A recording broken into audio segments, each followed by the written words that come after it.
অবশেষে সব জল্পনার অবসান, সিঙ্গাপুরে গোপনে আবারও বিয়ে করলেন সাকিব অপু। টোটাল বিষয়টাই খুব হঠাৎ করেই হয়েছে। হ্যালো ভিউয়ার্স, ঢালিউড ইন্ডাস্ট্রিতে আবারও সেই এই মুহূর্ত সবচেয়ে বড় করে বোমা ফাটালেন, যে খবর শুনে কোটি কোটি ভক্ত তীর্থের কাকের মতো অপেক্ষা করেছিল। হ্যাঁ বন্ধুরা, ঠিকই শুনছেন, অবশেষে কি সেটাই সত্যি হতে বললাম লাখ তো আমার সমস্ত কিছুতে আমাকে সাপোর্ট করেছে। চলেছে। সব জল্পনার কল্পনার অবসান ঘটিয়ে অতীতকে পেছনে ফেলে আবারও কি এক হলেন ঢালিউড কিং শাকিব খান এবং বিউটি কুইন অপু বিশ্বাস। হ্যাঁ দর্শক, ঠিকই শুনছেন, নেট দুনিয়া এখন একটাই খবর, সিঙ্গাপুরে নাকি দ্বিতীয়বারের মতো গোপনে বিয়ের পিড়িতে বসেছেন শাকিব খান অপু বিশ্বাস। কিন্তু কিভাবে ঘটনা সাপোর্ট করে আসছে, ভালোবেসে যাচ্ছে, অন্ধের মতো ভালোবেসে যাচ্ছে। ঘটলো, কে উপস্থিত ছিল এই গোপন বিয়েতে, আর বুবলি বা এখন কি করছেন? আজকের ভিডিওতে আমরা আপনাদের জানাবো সিঙ্গাপুরের সেই গোপন বিয়ের ভেতরের সব এক্সক্লুসিভ খবর।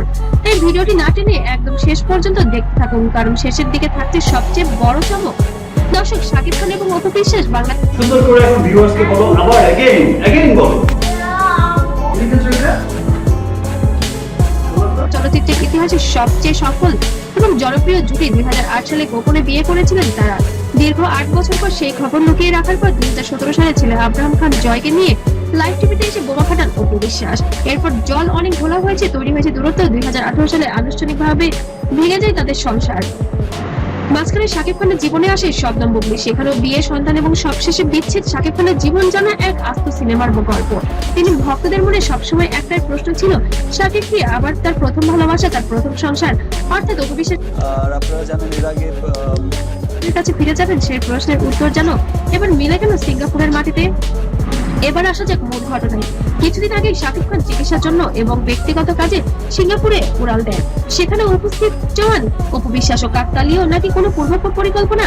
আমাদের বিশ্বস্ত সূত্র এবং সোশ্যাল মিডিয়া ভাইরাল খবর অনুযায়ী সিঙ্গাপুরে তারা শুধু ঘুরতেই যাননি, ছেলে জয়ের মুখের দিকে তাকিয়ে দুজনের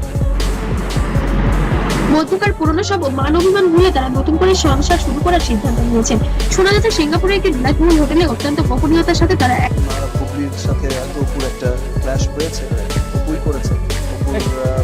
সেটা একে অপরকে আবারও আংটি পরিয়েছেন। শুধু তাই নয়, ঘনিষ্ঠ কয়েকজনের উপস্থিতিতে ছোট পরিসরে নাকি তাদের দ্বিতীয় বিয়ের আনুষ্ঠানিকতাও সম্পন্ন হয়েছে। বিশ্বাস হচ্ছে না তো দর্শক?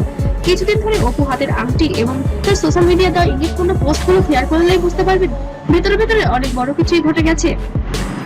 এই খবর ফাঁস হওয়ার পর থেকে সোশ্যাল মিডিয়ায় রীতিমতো সুনামি হয়ে যাচ্ছে।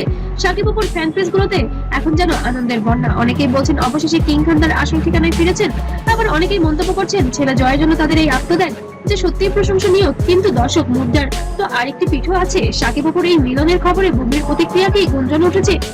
আমি শাকিব আসলে 72টা সিনেমা করেছি, খুব সুন্দর করেছি আপনাদের এবং প্রযোজক ডিরেক্টর। সিঙ্গাপুরে বিয়ের খবর বুবলির কানে পৌঁছানোর পর থেকে তিনি নাকি চরম হতাশায় ভুগছেন। নিজের ক্যারিয়ার এবং ছেলে বীরকে নিয়ে এখন তার পুরো মনোযোগ। তবে বুবলি ভক্তরা শাকিব খানের এই সিদ্ধান্তকে মেনে নিতে পারছেন না। নেপালে শাকিব খান অপু বনাম বুবলি ভক্তদের রীতিনীতি যুদ্ধ চলছে। এখন সবচেয়ে বড় প্রশ্ন হলো সিঙ্গাপুরে বিয়ের এই খবরের সত্যতা কতটুকু? শাকিব খান বা অপু বিশ্বাসকে নিয়ে থেকে কিছু জানিয়েছেন? সত্যি বলতে শাকিব খান বরাবরই তার ব্যক্তিগত জীবন নিয়ে চরম গোপনীয়তা বজায় রাখেন। তবে অপু বিশ্বাস সম্প্রতি বিভিন্ন সাক্ষাৎকারে শাকিব খানের ভূয়সী প্রশংসা করেছেন। শাকিবকে তিনি নিয়ে এখনো প্রশংসা করেন এবং সম্মান করেন। এই জয়কে নিয়ে তার যে প্রয়াস সময় কাটান তার কখনো অজানা নয়।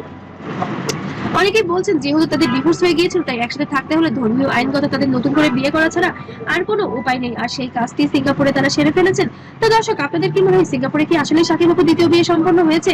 আপনারা কি চান শাকিব খান আর অপু আবারও কি এক হয়ে সুখে সংসার করুক? আপনাদের মূল্যবান মতামত অবশ্যই আমাদের জানাবেন। আর ভিডিওটি ভালো লাগলে অবশ্যই লাইক, কমেন্ট, শেয়ার করতে ভুলবেন না। সবাই ভালো থাকবেন, সুস্থ থাকবেন। আল্লাহ হাফেজ।